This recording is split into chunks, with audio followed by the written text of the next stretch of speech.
wonder if anybody else ever noticed that this isn't a Friday the 13th movie. It's a Jason movie. And Jason's barely even in it. Cat. It's Drewski McGillicuddy's Jason Goes to Hell, the Final Friday movie review.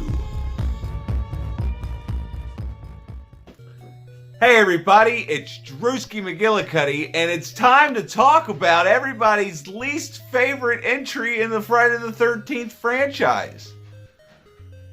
Wait a minute, that can't be right. The movie's not called Friday the 13th. It's called Jason Goes to Hell, the Final Friday. So, yeah. And then Jason is barely in it. But that's really one of my only problems with this movie. A lot of people give this movie a lot of undeserved hate. And, you know, this isn't necessarily a review as it is in defense of, but it's also, it's just me rambling the fuck on for God knows how long. Anyway, so try to bear with me. Alright, so we do have one of the best opening scenes in a Jason movie, because remember, this is not a Friday the 13th movie. This is a movie made by New Line Cinema, completely different studio from Paramount Pictures, which is a reason that I think that this movie doesn't have the Friday the 13th atmosphere, because it's not a Friday the 13th movie, it's a Jason movie. But I do like the score. The score is, you know, very Friday the 13th-ish. I think Harry Manfredini might have even done the score. I'll have the secretary check on that for you. But I do like this opening, you know, we get right to the boobs. That's another thing. This movie has some of the most boobs in a Jason movie, because it's not a Friday the 13th movie. But it also has an equal amount of male nudity. And there's male nudity. Luckily, I don't think we see any full frontal, thank God. No twigs and berries. No twigs and berries. Alright, quit ruining my review. Anywho. Yes, Henry Manfredini did do Harry. Jesus Christ. Shut up. I'm going to be putting out an ad for new secretary, so anybody... No, I'm kidding. She's irreplaceable. Anywho, so, you know, she's bait. She's bait. She's getting naked as bait, because as soon as Jason senses nudity, he grabs his machete and he goes into action. And I also want to talk about that. I do love this look for Jason. A lot of people hate this look. Now, I think it's kind of stupid that, you know, he's got this new outfit that doesn't look, but this, I had the same problem with Jason Takes Manhattan. His rib cage wasn't showing and his spine wasn't showing. It's like he got a new outfit while he was underwater for however many years. Because you also got to consider, if this is going on the Friday the 13th timeline, even though it's not a Friday the 13th movie, that this is taking place somewhere in like the 2010s, most likely.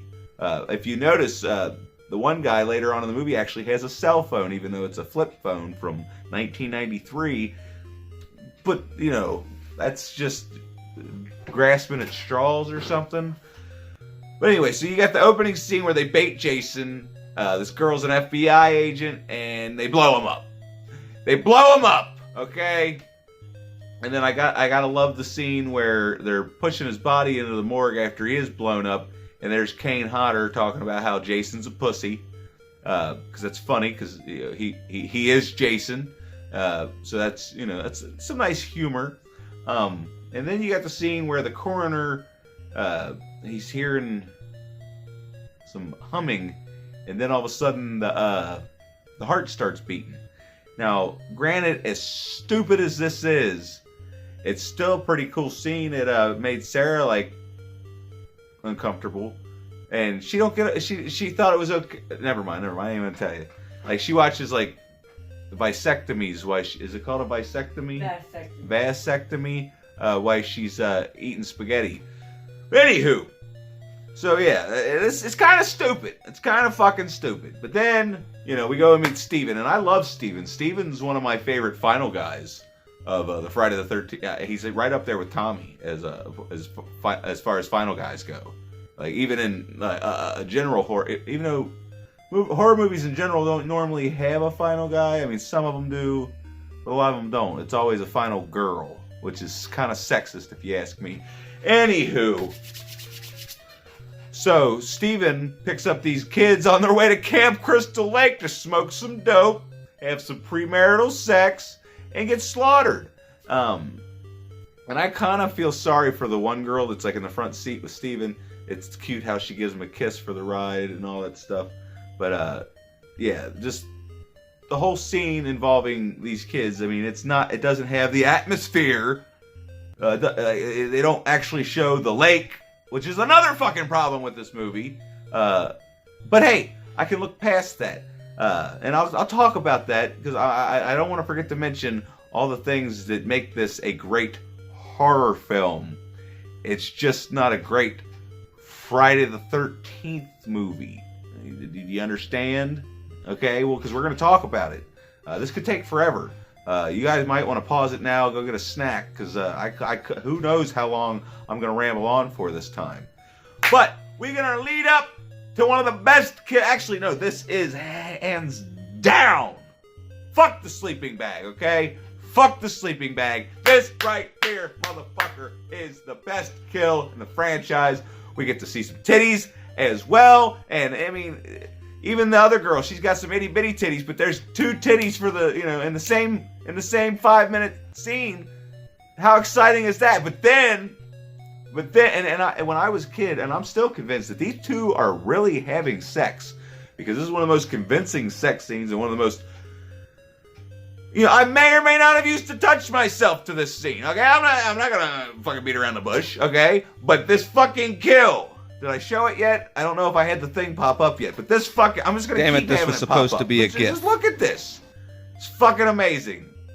Hopefully, I can't remember if this was edited or not. I don't have to go edit it. But anyway, yeah, just look at that. It's right up the fucking middle. Gory as hell. Very creative. I mean, when have you ever seen somebody split down the middle like that in a fucking movie? Okay? Now think about that. All right, so we're going to move on. Now, I'm so flabbergasted with this. I got so excited about talking about this scene, I forgot what the hell happens next. Do you remember? Neither one of us can remember what happened next. We're traumatized by this girl being split down the middle. But no, we go to the diner, which is, I guess, this kind of makes up for there not being Camp Crystal Lake, because I do love all the scenes at the diner, even though I hate, and we're going to talk about something I hate about this movie. I hate Creighton Duke. I think he's the stupidest fucking character in the entire fucking franchise, aside from Trent in the remake, but we'll talk about that motherfucker later. But Creighton Duke, where did you fucking come from? What's your fucking backstory? Why would you have like a red herring character coming out of fucking nowhere, knowing all there is to know about Jason? I know how to kill him, but I need $100 million. It was deleted because Jason killed Duke's girlfriend, so that's why Duke started chasing after him. I mean, why could they could have at least had like a flashback scene or something just to fucking make me give a fuck what the hell this guy's talking about. It's like he just comes out of nowhere and he knows everything. It's like, how the fuck do you know everything? Like, even though some of the shit that he knows and some of the stuff they put into this movie, yeah, it's kind of fucking stupid. But if you open your mind just far enough, hey, there's the Necronomicon in this movie, okay? So they're trying to link up Freddy, Jason, and Ash. I don't even know if the comic book was out by this point. You should look that up, too. See when that debuted, the Freddy vs. Jason vs. Ash comic book. And we'll tell you, I'm fucking terrible at this. But, yeah, Creighton Duke is just a fucking, and he's an asshole. It's like, why do you need to have 50 million or whatever the fuck he said, 5,000, any money at all? It doesn't matter how much it is. Why do you have to have money to kill Jason and save countless lives? Because that's another thing about this movie. it's got like one of the highest body counts in any horror movie ever. Not even, let alone a Friday the 13th movie. Maybe you should look that up while I'm sitting here rambling on. Not to mention, a lot of the kills in this movie are fucking badass, okay? So, I'm willing to sacrifice some sense to my story because there's no sense to this, okay? But if you were to suspend your disbelief long enough, just imagine for a second that this wasn't a Friday the 13th movie, and this wasn't Jason Voorhees, and this was just some random supernatural killer. Like, y'all remember another movie from the 90s called The Puppet Masters? And I think Donald Sutherland was in it, and it was like these aliens that come down, kind of like Slither. They would pass from person to person. I can't remember the movie. I haven't seen it in 20 years. But this is sort of reminiscent of that. But just imagine, if you will, that they give you an opening where they're giving you a backstory to somebody who was this evil person that went around just slaughtering people, leaving bodies in his wake, and they kill him, and they think he's dead, and it's not Jason, okay? And they send him to the morgue. And then the mortician or the coroner, whatever you want to call him, they see his heart start beating. And then he eats the heart. And then every time that person gets too fucked up, I guess, like they're too raggedy and can't go on, they transfer themselves to another body. Kind of like sort of Fallen, with except it's not like touching people. Fallen with Denzel Washington. But this is different, because this is like a bloody, slasher, gory horror film, okay? Fallen's more of a psychological thriller. I don't know if I'd call that a horror movie. I haven't seen that movie in fucking forever. But I'm not here to fucking talk about that, goddammit! What the fuck was I talking about? How awesome this fucking movie is! Just suspend your disbelief. Sometimes when I'm watching it, I like to pretend that this is supposed to be a Jason movie. Because like I said, I do love most of the characters in this movie. Like Steven and, was it Jessica? Yeah. And then, I mean, a lot of the characters don't really get development, but they get killed right away. But yeah, Steven's back and forth with Randy when he arrests him the first time, and then when they're in the jail cell. I love all that shit. One of the best scenes in the fucking movie is when Jessica gets out of the car because she steals the freaking car out and thinks that he just killed her boyfriend, which we'll talk about him too. But I just wanted to throw this out before I forget to talk about this. Just the scene where he comes to arrest him and take him back to the station. He gets out of the car and walks over. I couldn't find the video, but he walks over and he just clocks him.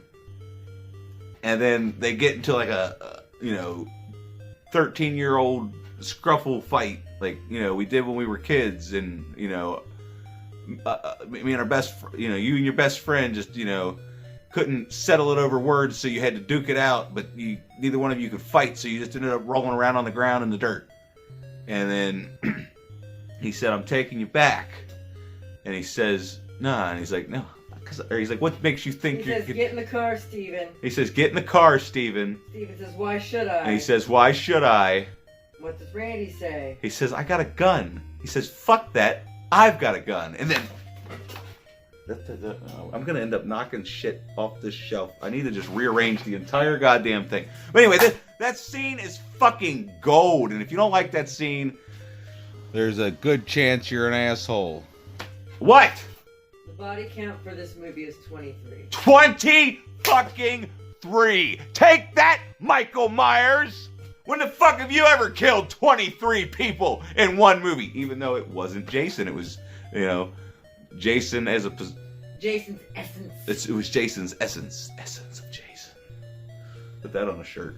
Ooh, that could be a Sinister Cinema shirt. Put that in. Make a fragrance. Make a fragrance, Jason. Have your face on the bottle and it smell like your armpits or something. I don't fucking know. What the fuck were we talking about? This is going to be the worst review ever put to YouTube. Now, let me interject this real quick. You asked me earlier if the when the Freddy versus Jason versus. I also Jason asked you earlier to stop talking, but here you are. Now go ahead. I'm kidding.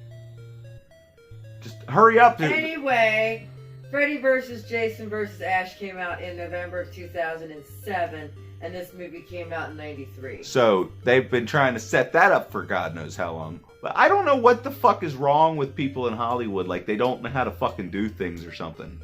It just really pisses me off, because even when I was a kid, before Freddy vs. Jason, I had so many different ideas that probably would have worked even better than the one for Freddy vs. Jason we got. But that's neither here nor there. I can't write nothing down because I can't read, and if I did write something down, I wouldn't be able to read it back to myself. Okay? And not to mention, I have to type because I can't read my handwriting, and nobody else can either. So, it's so life is so complicated. What the hell are we talking about? Seriously, somebody leave a comment in the comment section below and let me know what the hell we were talking. Randy and Steven. Yeah, Randy and Steven. But that's jumping way ahead, because then you have the goofy looking bald cop that has the homoerotic scene later that we're going to talk about. Something else I want to bring up. His girlfriend is all hot for him, but it's like Josh, yeah, dude's. Ugh. Even though she's not that great looking, she's like way out of his league, and it bothers me. I'm kidding. Anyway, so what the hell was Diane? Is it Diane? Yeah, Diana. Diana. We go to her house, and she's on the phone with Jessica, and Jessica doesn't want Steven to see the baby because she's a fucking bitch. Or no, she wants Steven to see the baby. She just doesn't want to see Steven because she's a fucking bitch. And that's another thing that pisses me the fuck off about this movie. I mean, I grew interested in these two characters. I want to know what the fuck happened between them that she doesn't want to have nothing to do with him, and the fact that he hasn't seen or even knows the name of his child, that fucking bothers the shit out of me, and I think they could have explored that just a little bit. So that's a complaint. I think he left. I think he ran out on her. He was being a little pussy. Oh, maybe that's see, they could have like hinted at it or something, because he's at the diner in the scene where we meet Creighton Duke, and he's being a cocksucker. That's another reason Creighton Duke is a cocksucker, is after Steven gets arrested for Diana's murder, which, talk about that scene, I do like this scene, even though it's fucking stupid. I'll be the first to admit it's fucking stupid. But when Jason is seen in the mirror, you can see him as his true self right there. But that's kind of cool, but it's also fucking stupid. So, I don't know what to fucking do about it, okay? But yeah, he throws Josh out the window. He come in and it looks like Steven killed Diana. But Steven didn't kill Diana, so they take him back to the precinct. And, shit, what happens after that? Fuck it, we'll skip to the homoerotic scene. I mean, it's kind of a cool scene, but it's still kind of homoerotic. It's trying to compete with Freddy's Revenge. You know, even because it's New Line now. It's New Line. They had to put a fresh spin on the movie. But no, this scene does lead to one of the coolest fucking shit I've ever seen in my fucking life. Even Sarah was like, "Oh my god, that's cool." And that's when Josh transfers his body, or that's later on. This is when Josh transfers his body. I'm sorry, I'm stupid, I don't know what I'm talking about. When Josh transfers his body to fucking the dickhead news guy, that is like one of the worst pieces of shit. Robert, oh my god, this guy is a fucking scumbag. He steals a dead body and places it in the Myers house. But hey, they did pass the Myers house in this movie. I don't know if anybody ever caught that. I mean, you don't see it. They just say that I passed the Myers place on the way here, or some shit like that. But anyway, fucking Josh transfers his motherfucking body into Robert or Jason. Just say he transfers the essence. Transfers his essence from Josh to Robert. Now let me talk about Robert for a second. Well, see, I don't know. He's too excited. This movie is so exciting. But no, when Josh melts, that is some of the coolest fucking shit ever put to screen, and you cannot deny that. As stupid as this fucking movie is, it has some of the best fucking kills in the franchise. It has some of the most likable characters in the franchise. There's even a small character, you don't get to know him too well. What's his name? Wade. Wade? Yeah. Alright, so Wade, yeah, like when Steven needs to get the fuck out of the restaurant at one point. Ward. Yeah, Ward gives him his keys and tells him to get the hell out. And then I love when he walks outside with a gun and he's like... But then God, I gotta get a different chair. This thing's too squeaky. And Jason breaks his arm and then smashes him up against the wall. And see, that's when it was Robert. And that leads me to Robert. This guy is a fucking scumbag. Piece of shit, right? We have established that. But, even without the fucking hockey mask, even without looking like Jason, this motherfucker is one of the scariest Jasons we've got. Like, his performance, like, it almost reminded me of something out of fucking Hellraiser. Like, I don't know why. I have no idea why. Especially when he smashes that girl's head in the restaurant. There's something about that scene, like, I felt like I was watching a Hellraiser movie for a split second. But just, something about this guy is scary as shit. Like, he's just scary. The look on his face, the way he carries himself. I think he was probably the best performance in the movie. But anyway, so, la-di-da-di-da. Like I said, we got some of the best kills. Like when he fucking elbows Joey in the mouth because she's running off at the mouth, which I love this character. Just all of her back and forth with her and her boyfriend. I can't remember his name. Husband Shelby. Because Shelby is one of those guys that I feel like he's in every fucking movie in the 90s, but Close. I can't remember any of the movies that he's in. But I know for a fact that he's in every one of them. And then his fucking death.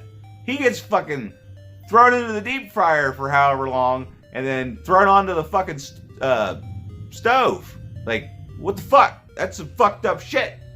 But then we get to the stupid ass finale. You motherfucking assholes. I got my fucking asshole hillbilly neighbors.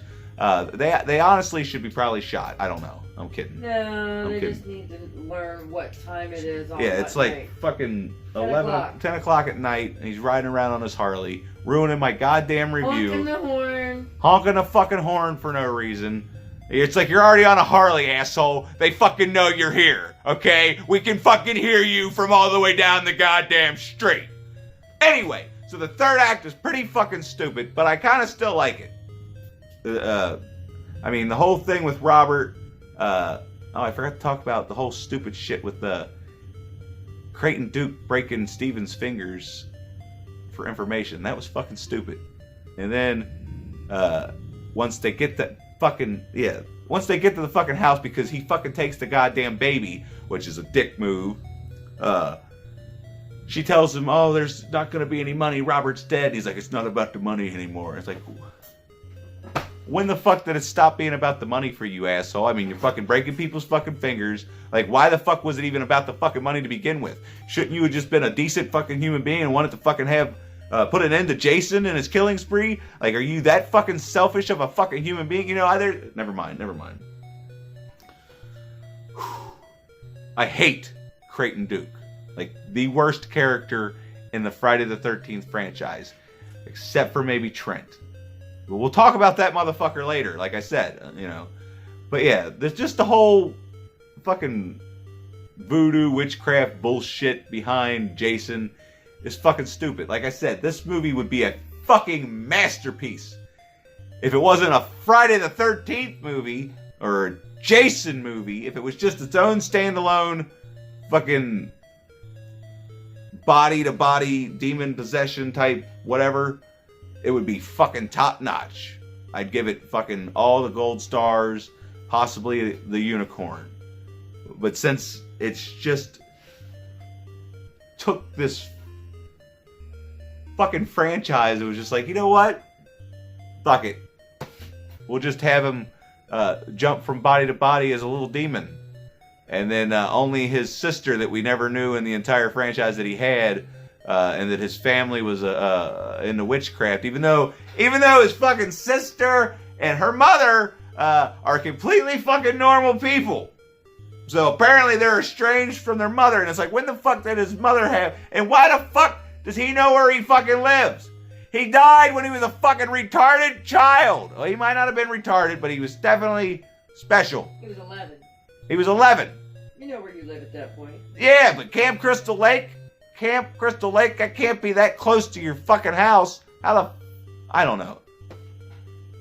It's just, there's so much fucking stupid shit in this movie, but there's so much awesome shit in this movie. So I'm fucking bipolar as fuck about it. I don't know. I don't fucking know. But yeah, the whole fucking, when he throws the dagger at her, it says, "You're the chosen one." What is it, the fucking golden child? Jesus fucking Christ. And then, not to get me started, don't even get me started on the fact that, oh, you said he could be reborn to a Voorhees. So that means all of a sudden his fucking clothes and hockey mask and his dead body that was exploded manifest out of nowhere? Apparently. But hey, the fucking fight between Steven and Jason at the end is pretty fucking cool, and I like that. And like I said, I love Steven. He's one of the best final guys in the entire series. And you know, other than that, I think I talked about all the good stuff. I mean, the kills are fucking amazing. There's an overabundance of them. The performance in this movie are really good, and I really like a lot of these might be some of my favorite characters in the entire franchise.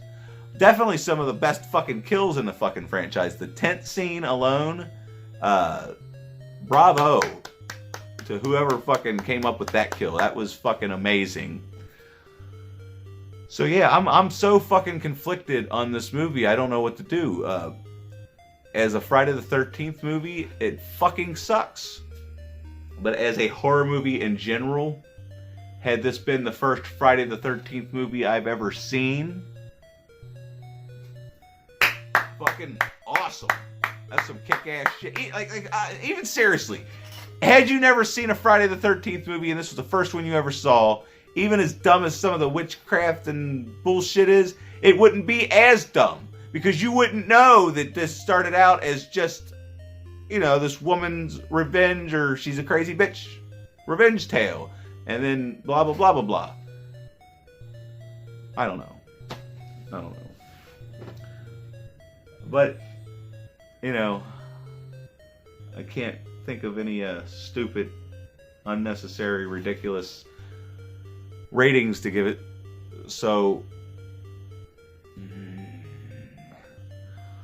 I'm 50-50 on this fucking movie. I don't know how else to put it. I'm 50-50. I love it, but I fucking hate it. Does that make sense? Let me know if that makes sense to you down in the comments section below, and let me know what you think of this movie, because this is one of the most controversial entries into the franchise, even though it's not a Friday the 13th movie. I can't stress that enough.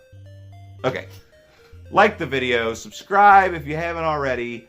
Thanks for watching. Thanks for, you know, whatever. I don't know. And thanks to my Patreons. I don't know what I would do without you guys. Now I can spend more money at the Goodwill. Woo! All right. Good night.